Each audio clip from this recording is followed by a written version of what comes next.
Welcome to Libertas Europae, where we discuss and celebrate European history and culture. Today, I'm going to talk to you about the European miracle. Now, Europe is quite a small continent. It's about a third of the size of Africa and less than a quarter of the size of Asia. And yet, it's by any account the most important of all the continents. It's the continent that has had the most profound, the most transformative impact on world history. It's the continent that has contributed the most to building the modern world. Now, the question is, how come? What is the reason for this small continent having such an outsized influence? Over the years, many different explanations have been offered for this, and many different names have been proposed for this phenomenon, ranging from the European miracle, as I said already, which is the title of a book by Eric Jones. And another very common term for this phenomenon is the Great Divergence, which is a book titled by Kenneth Pomeranz. Personally, I like the title The European Miracle, because it really was miraculous. Because you have to imagine, if you go back to the 18th century and any period before that, most people all over the world were dirt poor. People generally were one or two bad harvests away from starvation, and maybe some of the elites lived considerably better than that, but even they were living quite impoverished lives by modern standards. By a lot of standards, ordinary people today in the Western world live better lives than the kings and emperors of bygone eras.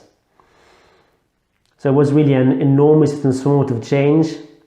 You had enormous creativity that was unleashed, an enormous amount of advances in the sciences, in engineering, in technology generally.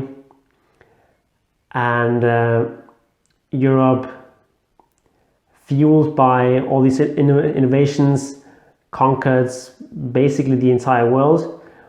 If you look to the beginning of the 20th century, almost all of the inhabited world was either directly controlled by Europeans or at least very strongly influenced by Europeans.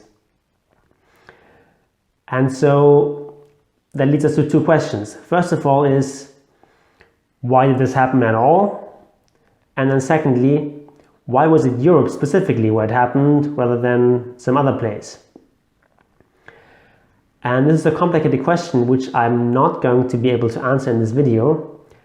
However, what I want to do is to sketch different ways of looking at this problem and to introduce a couple of suggestions that have been made over the years to answer this all-important question. So if we look at the question of how come that a particular people succeeds or fails, I would say that there are three main strategies for explaining that. The first would be to look at the people, both at their biology, their biological traits, but also their culture, their customs, their mores, their religious practices, and so on. The second would be to look at the institutions. How does their system of government work? How are leaders or rulers chosen? What does the economic system look like? What are religious institutions like? How does the legal system work? And so on. And then the third would be to look at geography. What does the land look like? Are there any major rivers, mountains, deserts, and so on? What's the climate like? Is there access to the seas?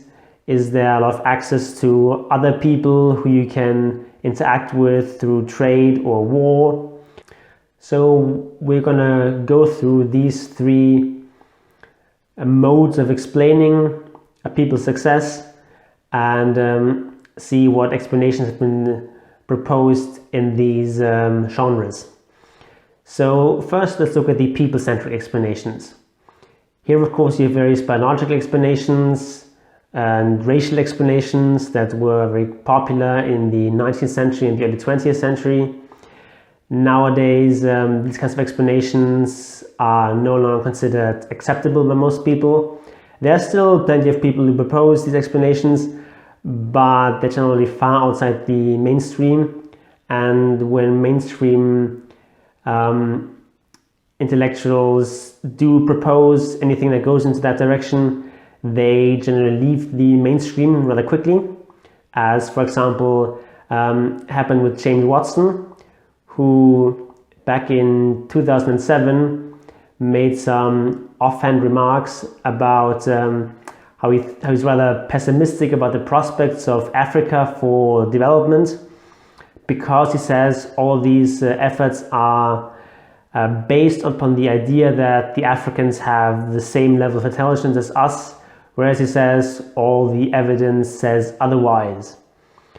So for these comments, he was immediately disinvited from all sorts of speaking engagements that he had. He was at this point one of the most prominent public intellectuals, this distinguished scientist, co-discoverer of the structure of DNA, Nobel laureate, but all that didn't matter. His career as a public intellectual was basically over, and his public profile fell enormously, and he was even reduced to having to sell his Nobel Prize, that is the trophy, on the internet. And I think it's the first time this happened to a Nobel laureate.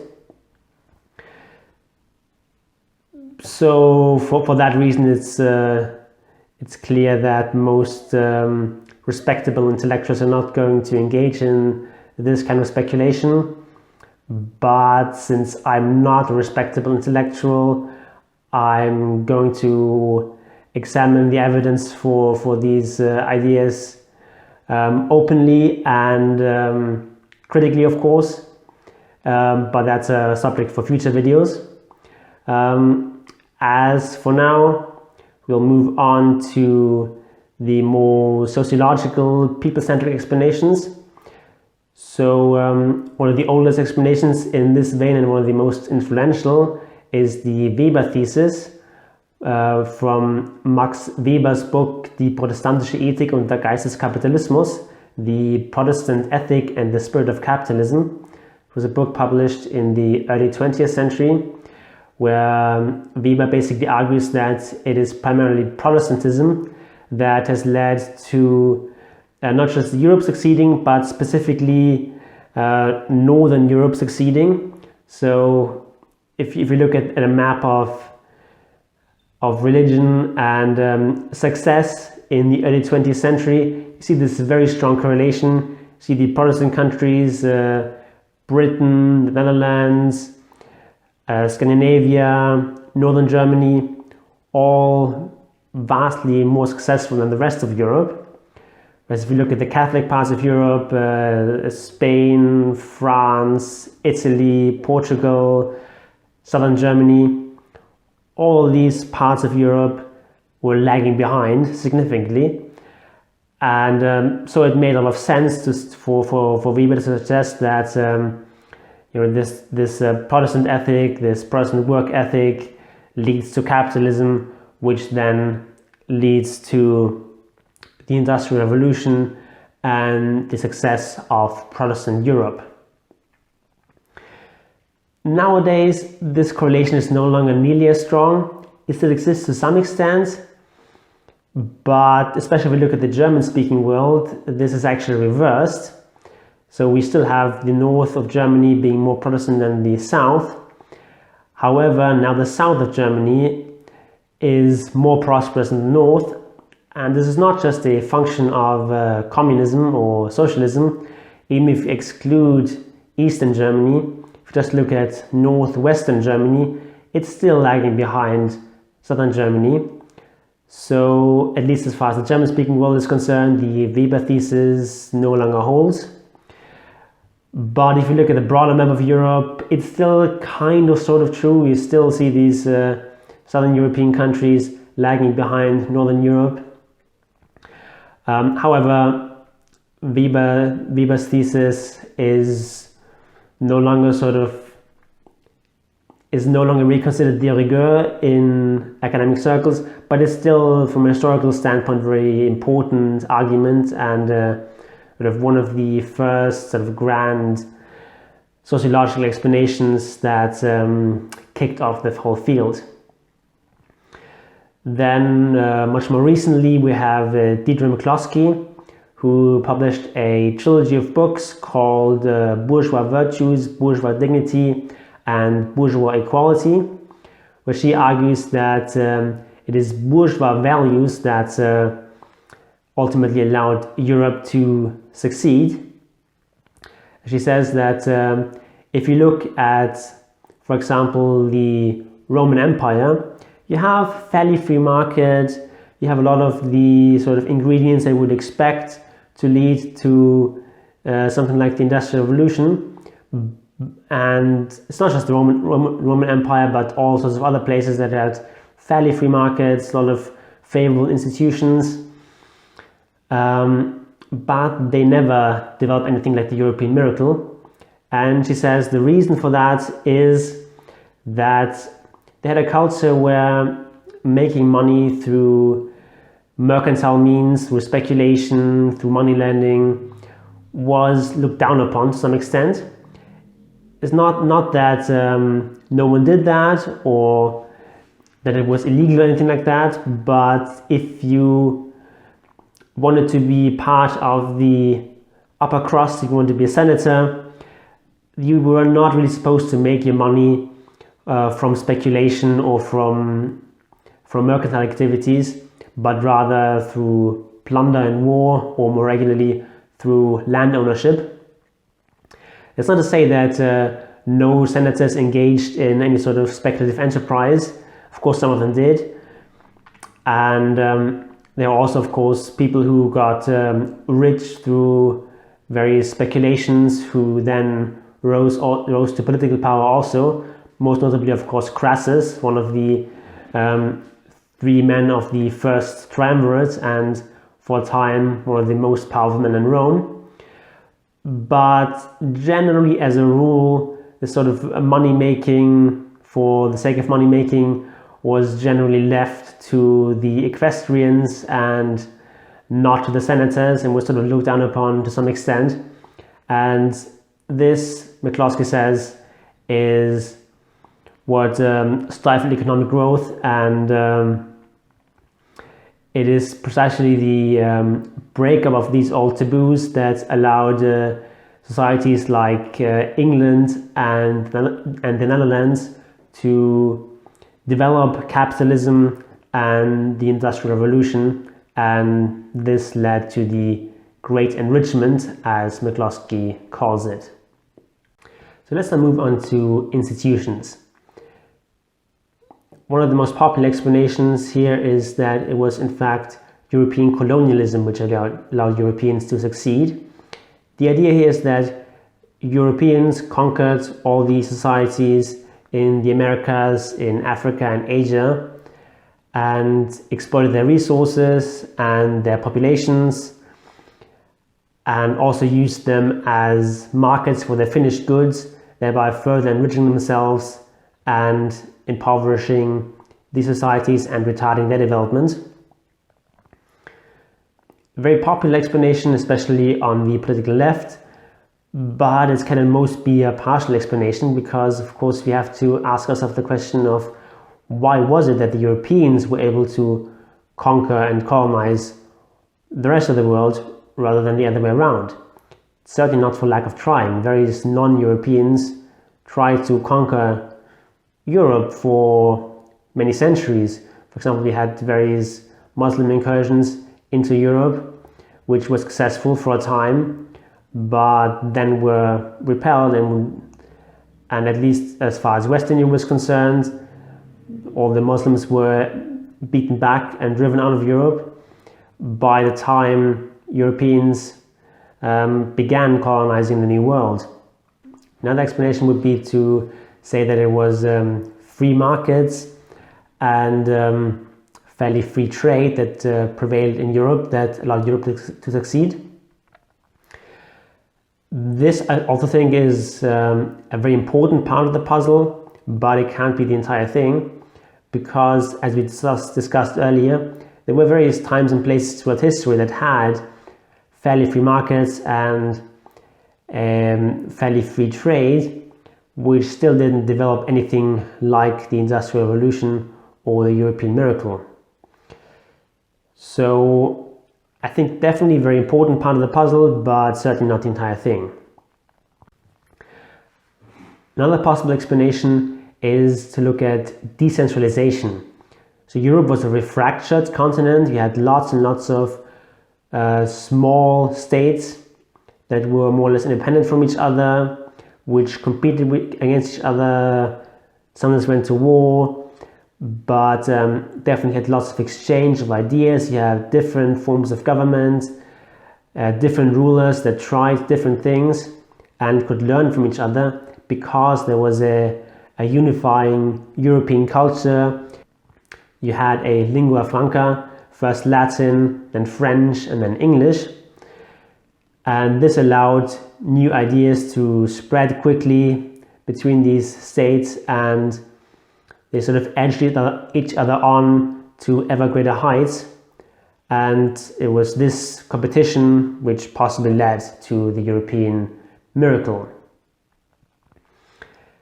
Finally, let's move on to the geographical explanations.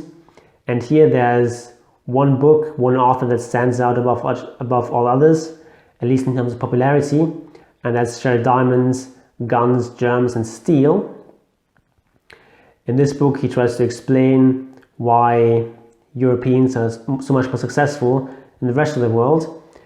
And the majority of the book is actually concerned with explaining why Eurasia and North Africa is so much more successful than the rest of the world in 1500. And he says this has primarily to do with, or entirely to do with, geography. He says that because Eurasia is such a big continent, there were so many different species of plants and animals that were suitable for domestication. And also you had this east-west axis as the primary axis of Eurasia, which means that, for example, if you have a plant that's domesticated somewhere in Europe, it can make its way all the way to East Asia and still face similar climatic conditions. Whereas if you look at the Americas, you have, first of all, a smaller continent, and then you also have this north-south axis, meaning that a plant that is domesticated in Mesoamerica isn't going to grow very well in Canada. So you don't have this sort of exchange of plants and animals is not going to work nearly as well as it does in Eurasia. Also, Diamond says a lot of diseases that affect humans are actually originally diseases affecting various animals that were domesticated, and through close contact with humans for thousands of years, these germs mutated to affect humans, and humans in turn in various epidemics were culled, and the surviving humans in Eurasia were largely resistant to many of these diseases.